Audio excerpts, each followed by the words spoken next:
اور بر صغیر کے مسلمان پاکستان کے لیے ہر قربانی دینے کو تیار ہو جاتے ہیں۔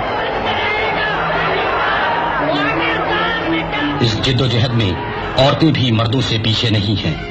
خواتین رہنماؤں میں بیگم شاہ نواز، بیگم لیاقت علی خان، بیگم عبداللہ ہارون، بیگم ہدایت اللہ، بیگم شمس النہار محمود، بیگم شائستہ اکرام اللہ آگے آگے ہیں۔ قائد اعظم اس تاریخی جد و جہد کی عظیم ترین علامت بن گئے ہیں، لیکن مسلمانوں کو پاکستان کے حصول میں ابھی بہت سے ہفت خواں طے کرنا ہے۔ ہندو کسی صورت میں بر صغیر کی تقسیم کو گوارا کرنے پر تیار نہیں۔ وہ اپنی اکثریت کے زوم میں ہیں اور پورے بر صغیر کو اپنی اور صرف اپنی میراث سمجھتے ہیں۔ یہ ستمبر 1944 ہے۔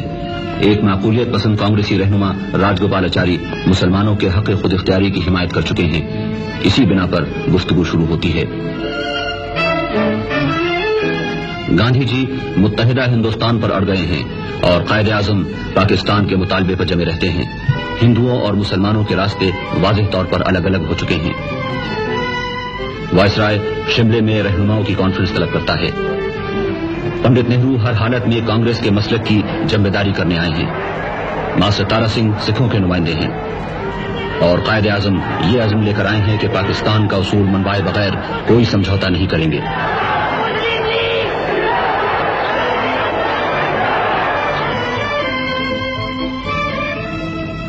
لارڈ ویول اور رہنماؤں کی بات چیت کا کوئی نتیجہ نہیں نکلتا، لیکن برطانوی حکومت بر صغیر کے سیاسی مستقبل کے بارے میں جلد از جلد کوئی حل تلاش کر لینا چاہتی ہے۔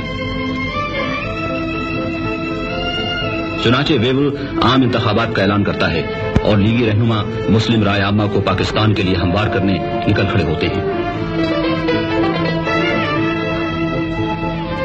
ان میں چودھری خلیق الزمان اور نواب اسماعیل خان، چندری گر اور یوسف ہارون، سردار اورنگزیب، سردار نشتر اور تمام دوسرے لیگی رہنما شامل ہیں۔ کانگریس متحدہ ہندوستان اور لیگ پاکستان کے موقف پر انتخابات میں جان لڑا دیتی ہے اور مسلم عوام اپنا فیصلہ پاکستان کے حق میں دیتے ہیں۔ مرکزی اسمبلی کی ساری مسلم نشستیں لیگ نے جیت لی ہیں۔ انتخابات میں یہ ثابت کر دیا ہے کہ پاکستان بر صغیر کے مسلمانوں کا متفقہ مطالبہ ہے۔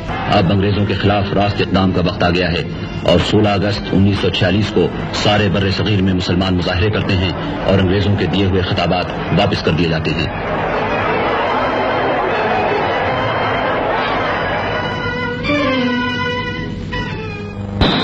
حالات کو سنبھالنے کے لیے حکومت برطانیہ لندن میں کانفرنس بلاتی ہے۔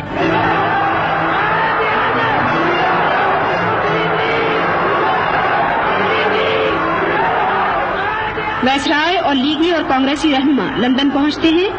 لندن میں مقیم مسلمان قائد اعظم کا شاندار استقبال کرتے ہیں۔ I am on my mission and I can tell you nothing about the present. That's all I can say. Thank you.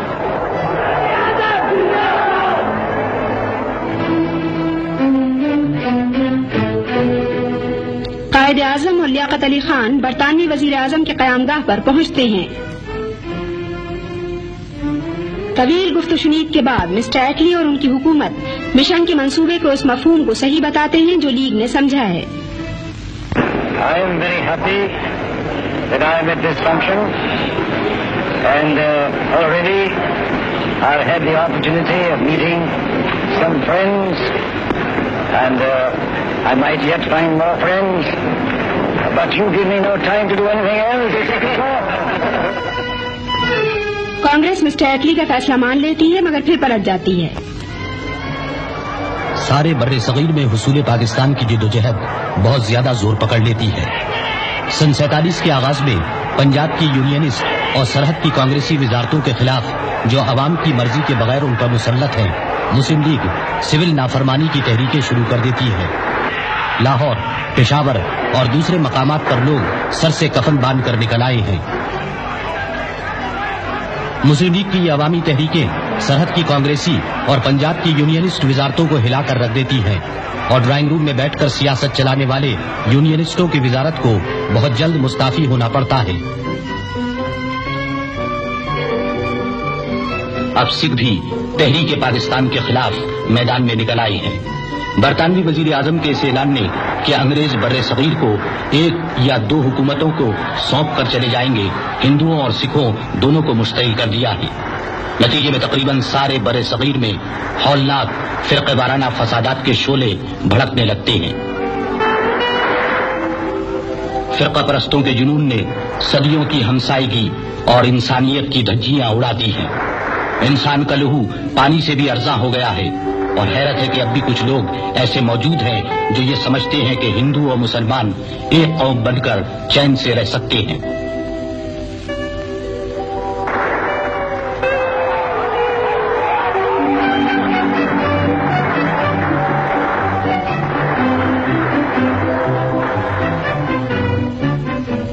March 1947 میں لارڈ ماؤنٹ بیٹن وائسرائے بن کر آتا ہے۔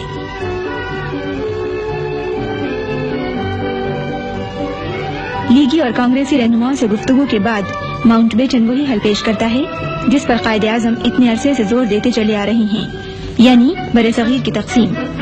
قائد اعظم بر صغیر کی وہ تقسیم چاہتے ہیں جس کا لیگ نے سن 46 میں مطالبہ کیا تھا، لیکن کانگریس 1 انچ زمین کے لیے لڑتی ہے اور انگریزوں کی جانبداری اور جلد بازی ہندوؤں کو فائدہ پہنچاتی ہے۔ 3 جون سن 47 کو ماؤنٹ بیٹن اپنے منصوبے کا اعلان کرتا ہے۔ پنجاب اور بنگال کے صوبوں کو بھی مسلم اکثریت اور ہندو اکثریت کے ضلعوں کی بنیاد پر تقسیم کرنے اور سلہٹ اور سرحد میں رائے شماری کا اعلان ہوتا ہے۔ اسی روز قائد اعظم قوم سے خطاب کرتے ہیں۔ We must remember that we have to take momentous decisions and handle grave issues facing us in the solution of the complex political problem of this great subcontinent inhabited by 400 million people. The world has no parallel for the most onerous, difficult task which we have performed.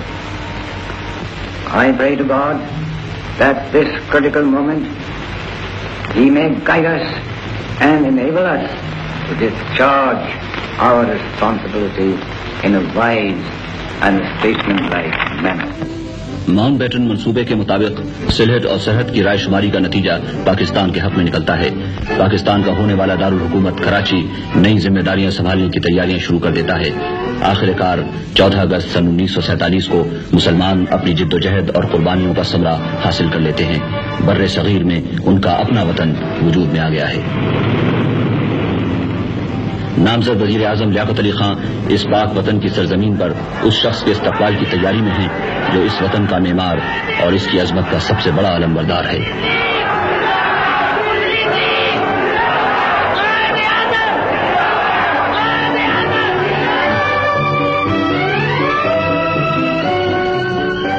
Quaid Azam Pakistan کے سربراہ مملکت کا عہدہ سنبھالتے ہیں۔ لیاقت علی خان وزارت عظمیٰ کا حلف اٹھاتے ہیں اور ان کے بعد دوسرے وزراء کی باری ہے۔ The life and the property and the religious belief should be fully protected by the state at any cost. My guiding principle will be justice, fair play, and complete impartiality in the discharge of my duty. And I'm sure, with your support and cooperation, I'm looking forward to making Pakistan as one of the greatest nations of the world.